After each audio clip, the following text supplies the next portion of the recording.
আল্লাহ কেন আমাদের এই কষ্টকর দুনিয়া সৃষ্টি করেছেন?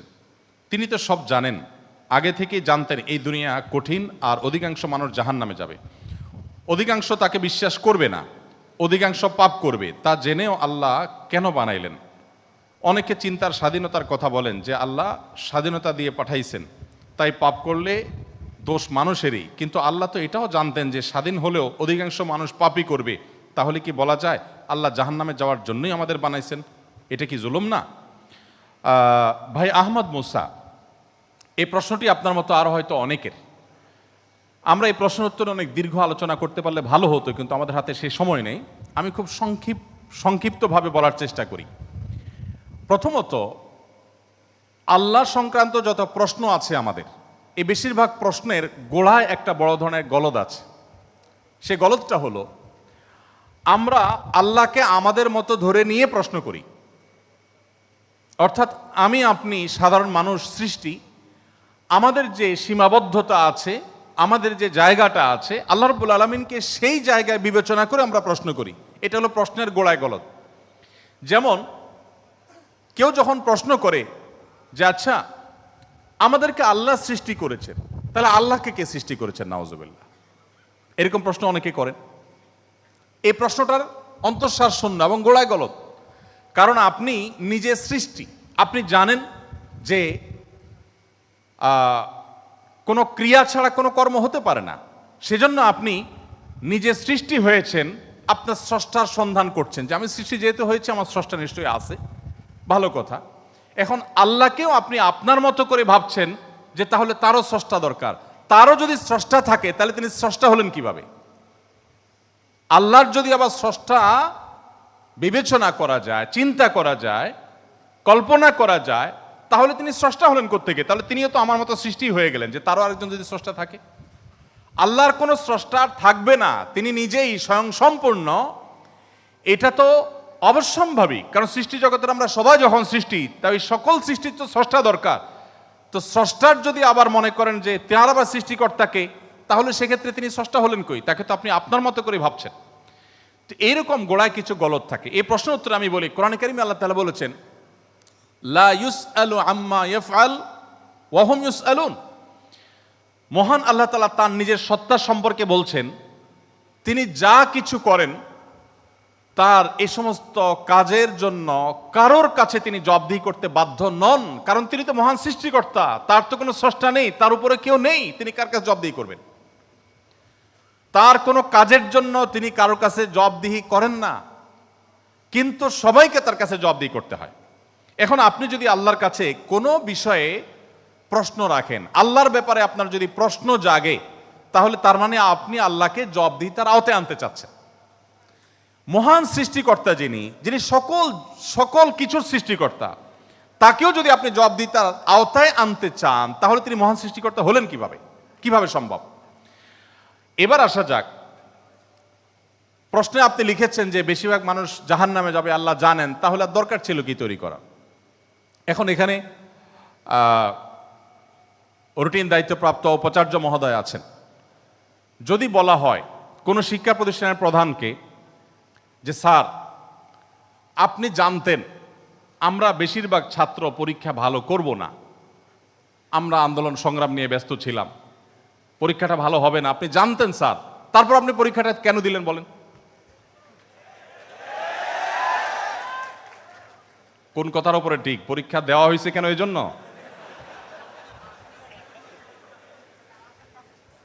এই প্রশ্নটা যদি করা হয় কোনো শিক্ষা প্রতিষ্ঠানের প্রধানকে যে স্যার, বেশিরভাগ ছাত্র আমরা ভালো ছাত্র না, ভালো ছাত্র সবসময় কমই থাকে সংখ্যা, এটা আপনি জানেন স্যার, তারপর আপনি পরীক্ষাটা কেন নিলেন?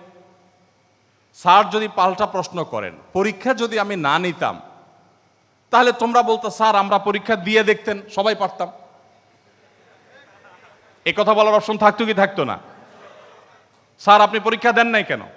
আপনি দিতেন, দেখতেন আমরা কি পরিমাণ যোগ্য, কি পরিমাণ পড়াশোনা আমরা করেছি, আন্দোলন করেছি, তাতে কি হয়েছে? পড়া পিছিয়ে নেই, আমরা সব ক্ষেত্রে আগে আছি, এর ফাঁকে ফাঁকে আমরা পড়ালেখা করেছি।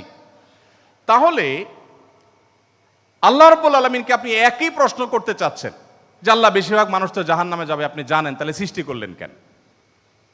এখন মানুষকে যদি আল্লাহ তাআলা এই অনুভূতি শক্তি তার সৃষ্টির আগেও দিতেন, তাহলে মানুষ তো বলতো আল্লাহ ফেরেশতাদের তৈরি করেছেন, জিনদের সৃষ্টি করেছেন, আমাদেরকে কেন সৃষ্টি করে ইচ্ছা শক্তি দিলেন না, তাহলে আমরা একটু দেখাই দিতাম। আপনি এই প্রশ্ন তো আল্লাহকে করতে পারতেন। মূলত এই সমস্ত প্রশ্নের গোড়ায় গলত আছে। দেখুন, আল্লাহ রাব্বুল আলামিন যখন মহান সৃষ্টিকর্তা, আপনি একটি পুতুল তৈরি করেছেন, একটি পুতুল তৈরি করেছেন মাটির, দুটি পুতুল তৈরি করেছেন, একটি পুতুল আপনি রেখেছেন, আরেকটি পুতুল আপনি ভেঙে দিয়েছেন।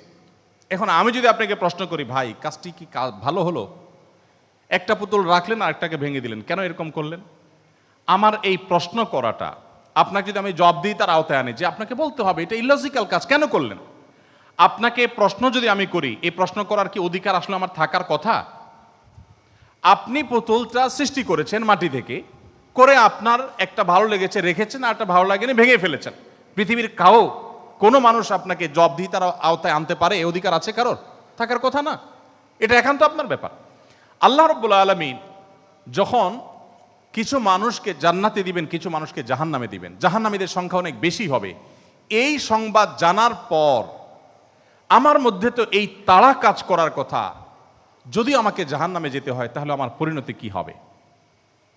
তাহলে আমি কিভাবে বাঁচতে পারি, কিভাবে রক্ষা পেতে পারি, কিভাবে আমি আল্লাহর কাছে আর্গুমেন্ট করতে পারি, কিভাবে প্রার্থনা করতে পারি, কিভাবে নিজেকে আমি সে শুদ্ধতার পথে রাখতে পারি? আমার তো সেই প্রচেষ্টা থাকবে। সেটা না করে আমি আল্লাহকে প্রশ্ন করছি, আল্লাহ কেন দিবেন জাহান্নামে, বলেন আগে। ব্যাপারটা কেমন হলো? আসলে আল্লাহ সম্পর্কে ধারণা না থাকার কারণে, বা আমাদের মতো করে আল্লাহকে ভাবনা চিন্তা করার কারণে, কল্পনা করার কারণে এই ধরনের প্রশ্ন আমাদের মনে আসে। যেহেতু আমাদের সামনে জান্নাত অথবা জাহান্নাম দুটি পথের একটি, অতএব একজন ইমানদার, একজন বুদ্ধিমান মানুষ, তিনি তার জান্নাতের পথকে সুগম করার চেষ্টা করবেন, জাহান্নাম থেকে বাঁচার চেষ্টা করবেন। তিনি আল্লাহকে প্রশ্ন ছুড়ে দিবেন না। আল্লাহকে প্রশ্ন ছুড়ে দিয়ে কি হবে বলেন? আমি আরেকটা উদাহরণ দেই। ধরুন, আপনি একজন মানুষ, আপনাকে বলেছে দরখাস্ত দিতে, তুমি আমার কাছে দরখাস্ত দাও। আপনি আপনার এলাকার জনপ্রতিনিধির কাছে কোনো একটা কাজ নিয়ে গিয়েছেন, এবং সাথে দরখাস্ত তো নিয়েছেন, সাথে সুপারিশ নিয়ে গেছেন, হাই হ্যালো নিয়ে গেছেন, কাউকে দিয়ে ফোন করিয়েছেন, নানাভাবে আপনি চেষ্টা করে আপনি গিয়েছেন। সেই ভদ্রলোকের অফিসে যাওয়ার পর আপনি অনেক চেষ্টা করেছেন, কাজটা হয়নি। এখন আপনি কিন্তু জানতেন যে আমি দরখাস্ত লেখার নিয়ম আছে সেই হিসাবে লিখেছি, আবার সুপারিশও করেছি, কিন্তু আসলে হবে সেটাই যেটা তিনি চাইবেন, তার এখতিয়ার আছে এটা পাশ করা বা না করা। এখন আপনি যদি যে তাকে বলেন, ভাই নেতা সাহেব, যেহেতু বিষয়টা সম্পূর্ণ আপনার ইচ্ছাধীন, আপনি দিবেন কি দিবেন না সম্পূর্ণ আপনার এখতিয়ার, আইনও সেভাবে, নিয়মও সেভাবে, সিস্টেমও সেটা, এখতিয়ার 100% আপনার অধীনে, আপনি চাইলে দিবেন, না দিলে নাই, তাহলে নাটক কেন করলেন? দরখাস্ত দেওয়ালেন কেন আমাকে দিয়ে? আমাকে কেন আসতে বললেন? আপনি জানেন সিদ্ধান্ত নেতার হাতে, সিদ্ধান্ত জনপ্রতিনিধির হাতে, সিদ্ধান্ত সে ব্যক্তির হাতে। আপনি জানেন তিনি যা ডিসিশন নেবেন সেটাই হবে। এটা জানার পরও আপনি কিন্তু আপনার চেষ্টায় কোনো ত্রুটি করছেন না, এমনকি আপনি পাবেন না সেই সম্ভাবনা জোরালো হওয়া সত্ত্বেও আপনার চেষ্টা কিন্তু আপনি ত্রুটি করেন না। সেখানে আপনি মানুষ হয়ে বলছেন যে আল্লাহ যাকে জাহান্নামে দিবে সে তো জাহান্নামে যাবেই, এর ব্যত্যয় তো হবেই না, তাহলে আমার আর কষ্ট করে লাভটা কি? আরেকটি উদাহরণ মনে হয়েছে। এক ভদ্রলোক, তিনি একজন মুসলমানকে, একজন সন্দেহের মধ্যে থাকা মুসলমান, নামকাওস্তে মুসলমান, তিনি একজন সিরিয়াস মুসলমান, প্র্যাকটিসিং মুসলমানকে জিজ্ঞেস করতেছে, ভাই প্রতিদিন নামাজের জন্য আহ্বান করে, ভাই নামাজ পড়তে চলো। তো বেনামাজি মুসলমানটা বলে, না ভাই আমি যাব না। তো একদিন বলতেছে, আচ্ছা শুনেন, আল্লাহর ইচ্ছার বাইরে তো কিছু হয় না, আমি আসলে নামাজে যাই এটা আল্লাহ চাচ্ছেন না, এই জন্য আমি যাই না। তো যেহেতু আল্লাহর ফয়সালা হয়ে গেছে, আমি যেতে পারছি না, তার মানে আল্লাহ আমাকে যাওয়ার তৌফিক দেন না, সেজন্য যাচ্ছি না। তাহলে আপনার অযথা চেষ্টা করে লাভ নাই, কেন আমাকে প্রতিদিন ডাকেন, কোনো দরকার নেই। তো এই ভদ্রলোক তিনি যখন বলেছেন যে আল্লাহ চাইলে তো আমি নামাজ এমনিই পড়তে যাব, আল্লাহ যখন আমার জন্য নামাজের ফয়সালা করবেন, আপনি ডাকা ছাড়াই আমি যাব, আর না করলে তো আমি যাব না, তাহলে আপনি অযথা কেন চেষ্টা করছেন? এই কথা বলার পর ওই নামাজি ব্যক্তি তার কোনো উত্তর না দিয়ে পরের দিন এই ভদ্রলোক যখন অফিসে যাবে কাজের জন্য, একই সাথে তারা থাকে, তো শার্ট প্যান্ট পরে যখন সে কাজের জন্য বের হবে তখন তার এই দোস্ত দরজা আটকে ফেললো এবং সামনে দাঁড়ায় বলল, আজকে তো যাওয়া যাবে না। তো বলে, কেন যাওয়া যাবে না? বলে যে আল্লাহ তো রিজিক দাতা, অতএব আপনার নসিবে যেটা আছে সেটা তো এমনিতেই আসবে, আর না থাকলে আসবে না, আপনি গেলেও আসবে না, তাহলে কেন যাচ্ছেন?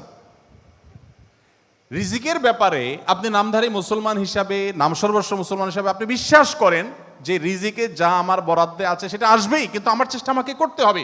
ওই যে ডিসিশন নেতার হাতে, কিন্তু আমাকে দরখাস্ত দিতে হবে, আমাকে অ্যাপ্রোচ করতে হবে, আমাকে চেষ্টা করতে হবে। আমার এই চেষ্টা করাটা হলো আমার দায়িত্ব। দিবেন কি দিবেন না 100% তার ইখতিয়ারে। আমি জানি তিনি না দিলে আমার চেষ্টা করেও কিছু হবে না, কিন্তু তাই বলে আমি চেষ্টা বন্ধ করব না। ঠিক একইভাবে আমি জান্নাতের জন্য চেষ্টা করব, এটা আমার কর্তব্য, এটা আমার বাঁচা মরার লড়াই। আল্লাহ তাআলা আমাকে জান্নাতে দিবেন কি দিবেন না ডিসিশন তারটাই চূড়ান্ত, তাহলে আমার কাজ করে লাভ কি? এই প্রশ্ন একেবারেই অবান্তর, একেবারেই অযৌক্তিক, কারণ পার্থিব জীবনে অন্য কোনো ক্ষেত্রে আমরা এটাকে অ্যাপ্লাই করি না।